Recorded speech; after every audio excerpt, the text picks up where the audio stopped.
Bienvenida, bienvenido a esta exploración. El material que tenemos hoy es un texto llamado Alma 16. Y hay que decirlo de entrada, esta no es una historia de crecimiento espiritual tranquilo, para nada. No, para nada. Es una crónica de guerra, de profecía, de estrategia militar, que se siente, vaya, brutalmente directa. Totalmente. Lo que vamos a desglosar aquí es una secuencia de eventos muy compacta, pero con unas consecuencias enormes. Ajá. Hablamos de la aniquilación total de una ciudad, un rescate militar que, la verdad, desafía toda lógica, y cómo estos dos hechos reconfiguran a toda una nación. Es casi como una lección de geopolítica y teología en tiempo real. Exacto, y arranca sin anestesia, ¿no? El primer hecho es la destrucción de una ciudad, Amonía. Y no es una derrota, no es una conquista. El texto es muy claro. Fue aniquilada. En un solo día. La borraron del mapa. ¿Sí? Y aquí es clave entender cómo lo presenta la fuente. No es una tragedia inesperada, ¿sabes? Es el cumplimiento de una sentencia. Claro, la profecía. Justo, un profeta, Alma, ya les había advertido que si no cambiaban su rumbo, esto es exactamente lo que iba a pasar. La narrativa lo enmarca no como un acto de guerra, sino como una consecuencia. Una consecuencia inevitable de sus propias decisiones. Eso mismo. Pero a ver, hay una capa de complejidad.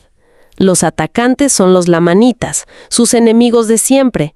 Pero el texto aclara que están siendo guiados por un grupo de sacerdotes renegados. Disidentes del propio pueblo nefita. Exacto. O sea, es una invasión, sí, pero con un motor de resentimiento interno. Y eso, fíjate, agrava todo.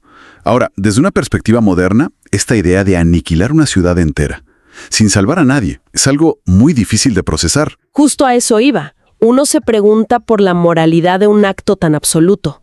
O sea, ¿el texto ofrece alguna justificación, algún contexto que nos ayude a entender esa mentalidad que puede ver algo así como justicia divina? Suena a exterminio, claro. Sí. Es una pregunta fundamental, y el texto no se anda con rodeos. Lo presenta como un juicio total y definitivo. La clave está en que, para la cosmovisión de esta gente, no existe la casualidad en la geopolítica. Entiendo. Una derrota militar de esta magnitud no es mala suerte o un error táctico. Es una sentencia moral.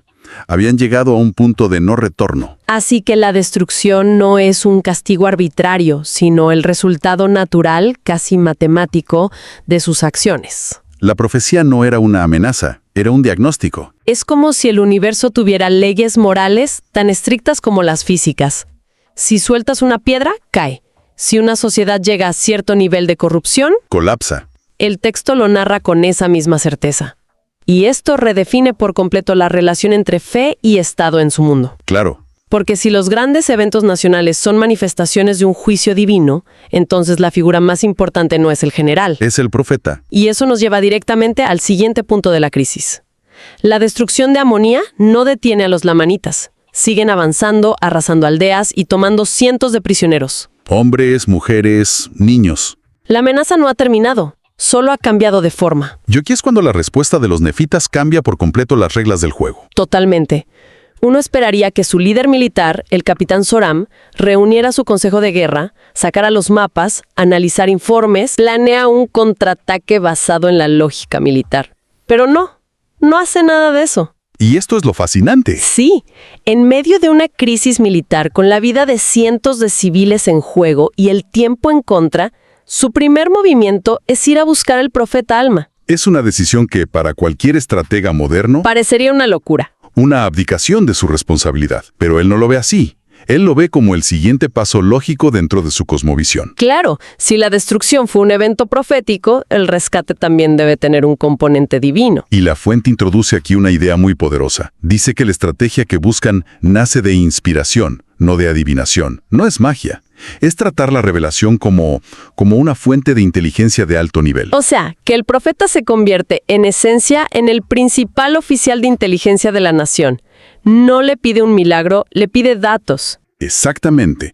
Y Alma ora, y la respuesta que recibe y le transmite a Zoram no es un consejo vago como «ve hacia el sur y ten fe». No. No. Es información táctica, específica y accionable. El texto dice que le revela la ubicación exacta del ejército lamanita y los cautivos, Ajá. el número de guardias y, lo más crucial, la ruta precisa que el ejército nefita debe tomar para interceptarlos. Es el equivalente antiguo a tener imágenes satelitales en tiempo real. Básicamente. Con esta inteligencia divina en mano, pues Zoran y su ejército se mueven. Y el texto subraya que la ejecución es impecable. Siguen las instrucciones al pie de la letra. Sin cuestionarlas. Hay una confianza absoluta en la fuente de la información. ¿La obediencia es tan precisa como la instrucción? ¿Cierto? Cierto. Y el resultado es lo que la crónica describe como un rescate milagroso. Llegan al lugar indicado, en el momento indicado, y la sorpresa es total. Los lamanitas no tienen tiempo de reaccionar. Para nada. Y el éxito es rotundo. Rescatan a todos los cautivos. A todos. Y el detalle que lo hace todavía más increíble es que el ejército de Zoram regresa sin haber sufrido bajas significativas. Fue una operación quirúrgica, limpia y devastadoramente eficaz.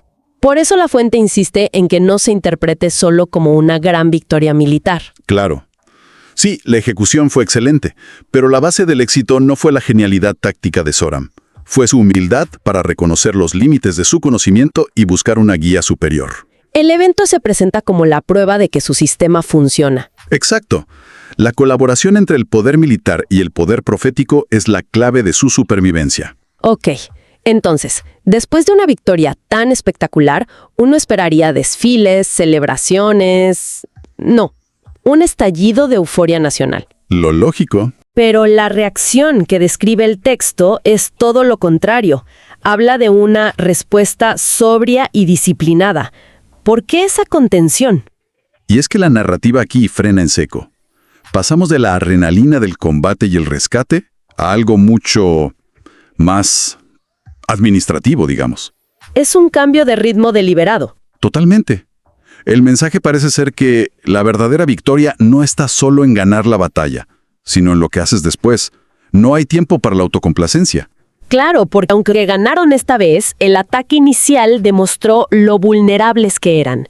La crisis les sirvió como un llamado de atención brutal. Brutal. La lección ha sido aprendida. En lugar de celebrar, se ponen a trabajar de inmediato.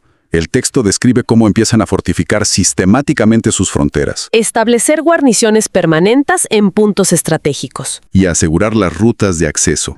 Están aplicando las lecciones de la crisis para prevenir la siguiente. Es una nación que está madurando a la fuerza. Aprendiendo que la paz no se da por sentada. Se construye y se defiende.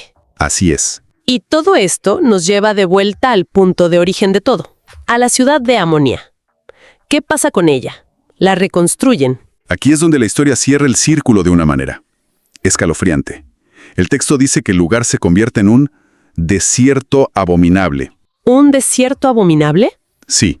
Los huesos de la gente y los animales quedan esparcidos por la tierra, y el olor es tan terrible que nadie se acerca. No la reconstruyen. Nadie vuelve a vivir allí durante generaciones. O sea, no es solo una ciudad en ruinas, se convierte en un tabú. En un monumento negativo. Exacto. Se transforma en una cicatriz en el mapa y en la psique nacional. Un recordatorio perpetuo y visible para todos. De las consecuencias de ignorar las advertencias. La sentencia no fue solo la destrucción. La sentencia fue el olvido. Convertirla en un lugar maldito que sirviera de lección silenciosa para el resto del país. Vaya, el juicio no fue temporal, su consecuencia es permanente. Es increíblemente potente como mensaje. Sí lo es. Y es después de este ciclo de violencia extrema, de juicio y de rescate, que las cosas parecen por fin calmarse. El capítulo cierra describiendo el comienzo de un periodo de paz y estabilidad. El caos da paso al orden. Vemos a los líderes, a Alma y su compañero Amulek. Que, por cierto, era de Amonia y lo perdió todo en la destrucción. Un detalle importantísimo, pues los vemos viajando por el país. Pero ya no están lidiando con crisis militares. Ahora están predicando, organizando su iglesia, consolidando la estructura social y espiritual. Están reconstruyendo el tejido de la nación desde adentro. Es un cambio de enfoque radical. Sí, de la urgencia de la guerra a la labor paciente de la reconstrucción espiritual. Y es aquí donde la fuente parece decir, vean el patrón. El texto subraya un ciclo que, según afirma, se repite a lo largo de su historia. A ver. Cuando el pueblo es humilde, cuando obedece los principios en los que dice creer, entonces hay prosperidad y paz. Y cuando se vuelve orgulloso y desafiante. Las consecuencias son catastróficas. Este capítulo sirve como el cierre brutal y definitivo de la historia de la rebelde Amonia, pero al mismo tiempo prepara el terreno para una nueva era de crecimiento. Cierra una puerta para poder abrir otra. Justo. En resumen, lo que hemos analizado hoy es una historia increíblemente densa. Por un lado, una profecía de aniquilación que se cumple con una precisión aterradora. Sí. Por otro, una operación de rescate que no se guía por la táctica, sino por la revelación divina directa. Y finalmente, la lección sobre cómo la sobriedad y la disciplina, incluso en la victoria, son el verdadero camino a la estabilidad. Es un microcosmos de causa y efecto. Cada acción tiene una reacción, y el texto lo presenta de una forma muy directa, sin dejar espacio para la ambigüedad. La lección es clara, y la evidencia, dentro de la narrativa, es contundente. Ahora, la fuente que nos compartieron insinúa lo que viene justo después, y me parece una transición casi inverosímil. La narrativa cambia su foco a un grupo de jóvenes líderes, los hijos del rey Mosía, Ajá. que deciden embarcarse en una misión. Quieren ir a predicar entre los lamanitas. Pensemos en esto un momento. Los lamanitas. Sí, el mismo pueblo que acaba de masacrar a los habitantes de Amonía. Que casi se lleva a cientos de sus compatriotas como esclavos. Acaban de estar en una guerra de exterminio. Y la respuesta inmediata de la siguiente generación no es la venganza. No es fortalecer más las murallas. No, es ir a hablarles de su fe. Es un giro de 180 grados. Pasar de una lógica de retribución divina y guerra total a una de acercamiento. Y esa es la reflexión final que esto nos deja. Esto plantea una pregunta importante. A ver. Después de ser testigo de un juicio tan definitivo como la aniquilación de Amonía y de un rescate tan milagroso que reafirma tu superioridad moral y divina, ¿cómo procesa eso una sociedad? ¿Cómo podría un evento así dar forma a la mentalidad de la siguiente generación de líderes? Uno esperaría que se volvieran más aislacionistas, más militaristas, más convencidos de su excepcionalismo. Pero en lugar de eso, eligen el camino más radical, el perdón y el acercamiento al enemigo. La pregunta es, ¿qué se necesita para que una sociedad dé ese salto? Esa es la pregunta. Pasar de la guerra a la misión, del juicio al perdón, es una transición psicológica y espiritual enorme sobre la cual reflexionar.